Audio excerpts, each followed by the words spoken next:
definitely having a greenway that starts at the land trust all the way up here, we'd definitely use it. So be pretty excited about that. Bikers and hikers who frequently use the trails of Montesano are more than happy for what's to come. It's called the Tollgate Greenway and would stretch a little more than a mile. It would take the infamous hairpin curve on Bankhead Parkway up the mountain and create an asphalt shoulder that's safer for nature enthusiasts. Dr. Noel Estopanol, the man behind the project, has raised more than $500,000 to turn this idea into reality. The idea came up about 3 years ago from me hiking this trail about this time of year, noticing how pretty it is, but how unused it is because of its accessibility.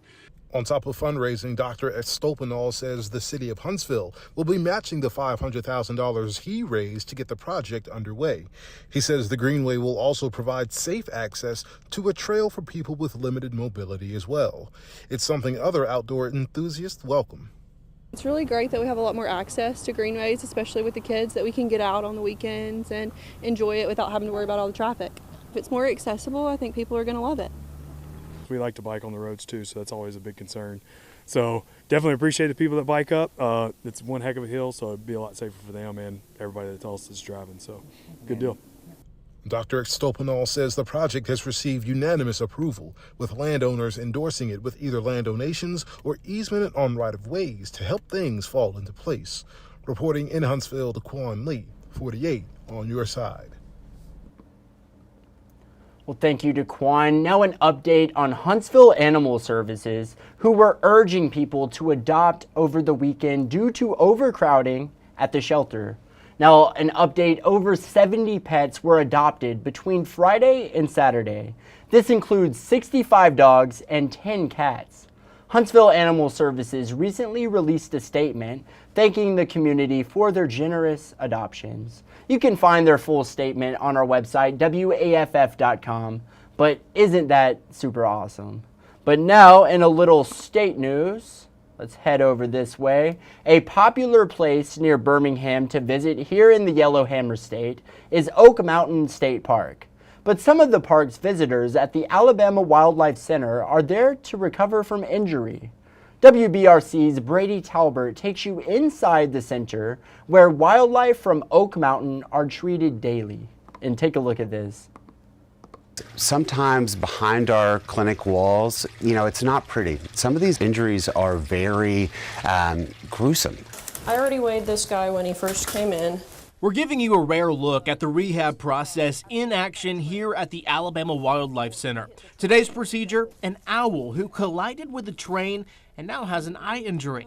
While it can be tough to look at, experts say it's crucial. We think it's very important to kind of open the door sometimes to get a live look at what goes on in the rehab process. Chris Sykes is the executive director here. Right now, he tells me they're seeing a lot of birds as a result of migration. So migratory species on any given night between October to November, you might have tens of millions of birds passing through Alabama. And so oftentimes they'll hit windows, they'll be found exhausted on the ground from injuries, car strikes, things like that. And this is one of the only facilities in the entire state you can bring these injured creatures to. He says the Wildlife Center is Alabama's oldest and largest wildlife rehabilitation facility, taking in more than 2,000 injured birds every year. We're open 365 days a year for intake, so if you find an injured bird, bring it to us even on Christmas. We are here. However, it is also a place to teach the next generation about conservation.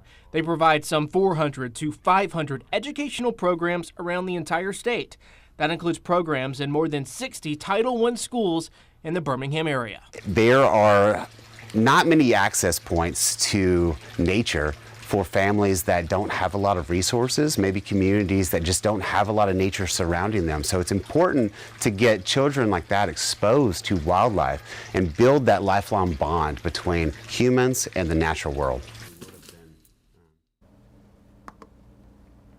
Well, isn't that awesome? Thank you, Brady. Now just a little more than a week to go till Election Day. The presidential candidates ramping up campaign events and sharpening attacks.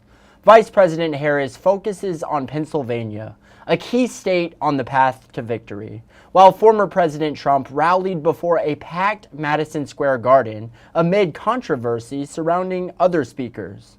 NBC's Alice Barr has details in Washington. In the final full week before Election Day, the presidential nominees are going big. Former President Trump headlining a packed rally at Madison Square Garden in New York. You got to get out and vote. Vice President Harris all in Philadelphia. No one can sit on the sidelines. Looking to boost turnout in the city of brotherly love, the vice president appealed to black voters from a church congregation to a barber shop and met with Latino voters at a Puerto Rican restaurant. The path to victory runs through Philly and it runs through Pennsylvania and it runs through all of you. Yes. That amid condemnation over a comedian's opening act at the Trump New York rally calling Puerto Rico a floating island of garbage. The Trump campaign saying the joke does not reflect his views. The former president joined many of the speakers in stepping up the rhetoric against Vice President Harris, degrading her intelligence and repeating a controversial attack line against his perceived opponents. They've done very bad things to this country. They are indeed the enemy from within. And the former president also announced a new policy proposal. I will support a tax credit for family caregivers who take care of a parent or a loved one. Vice President Harris is pushing to expand Medicare to cover long-term in-home care. We are a new generation of leadership that is optimistic and excited about what our nation can do together. The nominees beginning their final pitch to voters as the clock winds down. In Washington, Alice Barr, NBC News. Thank you, Alice. And throughout this presidential campaign, NBC News has been speaking with undecided voters in key swing states, because whichever way they break could decide who wins the White House. So now, with just 9 days until Election Day, NBC's Dasha Burns went back to them to ask, have they made up their minds? Take a listen. Not for me, no. No. Who are you voting for? They're the most coveted voters in America. I'm still deciding. Undecided voters across the 7 battleground states. NBC News has been interviewing them throughout the campaign. I'm still kind of undecided. But now, with 9 days left to go, do you feel like you've learned enough? We're following up. Have they made their decision?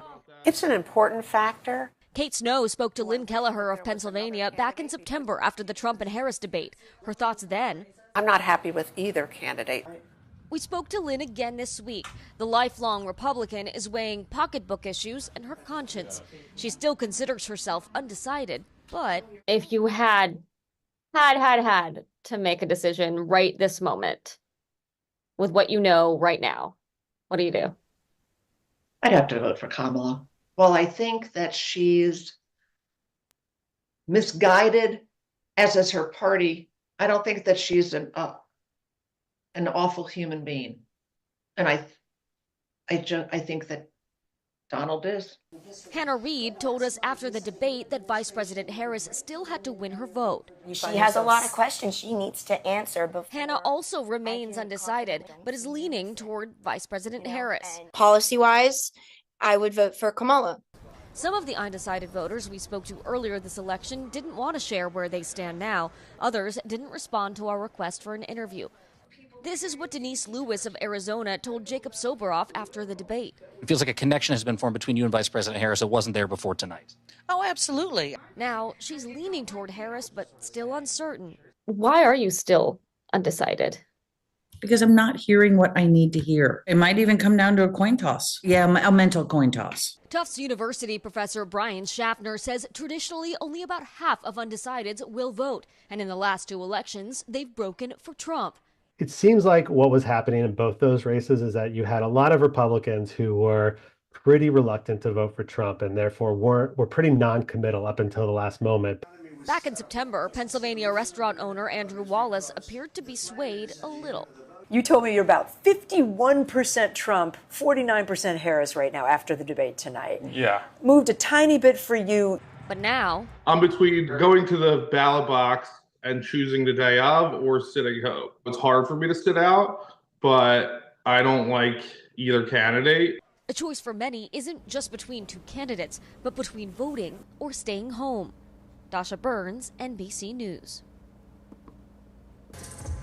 Well, thank you, Dasha. Now in sports, I bet all the Alabama Crimson Tide basketball fans in North Alabama right now are getting really excited. The Tide are getting ready to face off against the Memphis Tigers at the Von Braun Center for the Rocket City Classic exhibition later on tonight. Mark Sears and company will look to continue on its winning ways this season as they look for another Final Four appearance. Or even better, should be a good game tonight, and 48 Sports anchor Cam Durr is there today. She'll have more on the Rocket City Classic coming up in our evening newscast. But now, if you're already looking for something to do this weekend and looking for something spooky to do at the same time, the Huntsville Film Festival is coming to town for its second year. The event will be held at Stone Event Center in Campus 805 this Friday and Saturday, a horror film festival featuring women-produced films and diverse voices. This year's film lineup will feature films that have not been screened anywhere else in the entire Southeast. Today, I spoke with Huntsville film director Kitty and take a listen to what she had to say about horror films and how they are a great way to bring the entire community together. Horror film brings people together. You don't go to your buddy and say, hey, let's go see that rom-com that came out this weekend. No. That doesn't bring people together. But if you text everybody and say, hey, there's that scary movie that came out, like, let's all go see that, everybody wants to come see it. So it's like a natural building of like people, like a community. Instantly people want to go see. It might not even be your favorite genre, but people show up for it. There's something about gathering and getting a little spooked that's kind of bonding. And that's how you are with horror films growing up. It's like, as teenagers, everybody likes to go see a little spooky movie together. It's thrilling. So just developing that as you grow, it just brings people together. So I grew up watching horror films. I love horror. It was just something very instant for me. And as I've gotten older, I have been able to use, my experience watching a million horror films in different ways. Very awesome. That was Kitty there talking about the Huntsville Film Festival, again going on Friday and Saturday. And this actually has not been published on our website quite yet, but the full interview will be published on the 48 Now section later on today, so make sure to stay tuned for those details for that event. But super awesome event, some never before seen films, and at least in the Southeast, will be there. So it sounds like it is an incredible event, and again, that is at Campus 805. But now another story. It is starting to look more like 1994 than 2024. As younger generations are driving a nostalgic comeback. NBC's Gaddy Schwartz reports. From Snoop Dogg at the Olympics to Hope Walls at the Democratic National Convention, suddenly disposable cameras seem everywhere. 1, 2, 3. For photographers and friends Allison Blackman and Asia Villacrez, That was a good one. it's all about the look and the experience. Why a disposable camera? I think just the easiness of it. It's cool because you don't know what you're seeing and what you're gonna get. Do you carry disposable cameras with you? Yes, I always have one on deck. You have one right now. Wow. We set out to shoot a few rolls 2, 1. Nice. at one of the most photographed places in LA. Let's hope it's in frame. I like it just because it keeps me very present. Compared to the camera we're all carrying in our pockets. All right, so we've got a phone. It's 10 times better. Yeah. It's 10 times better, I'll promise you. You could unlimited pictures. The quality is better. It's the vibe. It's the vibe. According to Kodak Moments, it's more than just vibes. Sales of the company's single-use cameras have doubled over the last 5 years, driven largely by millennials and Gen Z. It's social media. They're seeing it on TikTok. They're seeing it on Instagram. Phil Stebley owns a darkroom in San Clemente, California, where his lab technicians process and recycle 200 to 300 disposable cameras every single day. Young people now enjoy it a lot. They didn't grow up with physical prints where old people like me, that's how we saw our photos.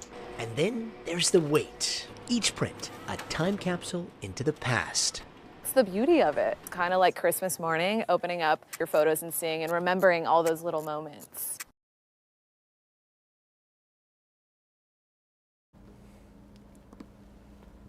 Super awesome. And it's funny, I saw that story on disposable cameras and how they're becoming a trend again. I did not realize that, but I actually got a disposable camera this past weekend. I went to a Halloween party with my girlfriend Jamie, and I dressed up as a New York tourist. She was Lady Liberty. I had the disposable camera, and I took every single photo in that camera, so I need to get it developed now, but that is a super cool story right there. But now let's head into the stories you're just not going to want to miss in our evening newscast. Robots and more technology coming to one Tennessee Valley elementary school. Find out where in our evening newscast. Other stories you're just not going to want to miss. A sidewalk grant coming to Russellville. Get those details. And finally, the Alabama Department of Transportation all set to host a public event in Huntsville tomorrow. Get the latest details coming up, of course, in our evening newscast. And these are just a few of the stories you're just not going to want to miss. And now I believe you all have waited long enough. I know you've been waiting for it. It is, of course, the Facebook Fun segment. Let's see what the question was, and you guys already know. What's your favorite horror film? And this ties into the Huntsville Film Festival. I spoke with Kitty, if you're just now joining in today. She is the director of the Huntsville Film Festival. I believe she told me her favorite film of all time, her favorite all-time film, and I guess it is a horror film, was Alien. The movie Alien. She said that was her favorite. I don't think I have one, but what I want to know is what you all had to say. So let's see. Brenda Goin, she said Jaws. A lot of times, like, I don't realize how much of a horror film Jaws was, but I watched that movie recently, and yeah, it's absolutely a horror film. It's a massive shark. So it's a little spooky. It makes me think twice about getting on a boat ever again, that is for sure. But Brenda, thank you so much for commenting. Awesome movie there. Jaws. Juanita said 13 Ghosts. I actually have not seen 13 Ghosts, but it seemed like it was pretty popular on Facebook. It got a few likes and some comments back. So I might have to check that one out, Juanita. That might be what I'm watching maybe later on tonight, or as we near closer to Halloween later in the week. Might have to watch that one. But Juanita, thank you for the film recommendation. I will be checking that one out, that's for sure. Diana said Pet Sematary, a classic. I believe that's a Stephen King book that he wrote that, of course, became a film. But yes, Pet Sematary. That is a freaky one. And Diana, you spelled cemetery. That's not how you spell cemetery in the actual film. You spelled it actually properly. But nonetheless, that is a great movie. Diana, thank you so much for commenting. Jessica Smith, she said The Conjuring. I actually have not seen The Conjuring, so that might be another one I add to the list with 13 Ghosts. It seems, I've heard a lot of people say The Conjuring is a really good one, so we'll have to be checking that one out. Jessica, thank you so much. And then finally, Missy said Attack of the Killer Tomatoes. I actually had no idea about this movie. I had never heard of Attack of the Killer Tomatoes. I was like, what is this?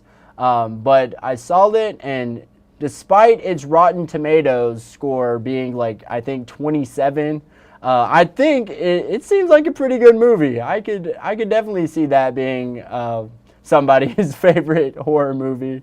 But Missy, thank you so much for commenting. And that will be another one. I don't even know if I will watch that as a horror film. That might be a comedy night, honestly, because I was just giggling. I was giggling it up reading that comment.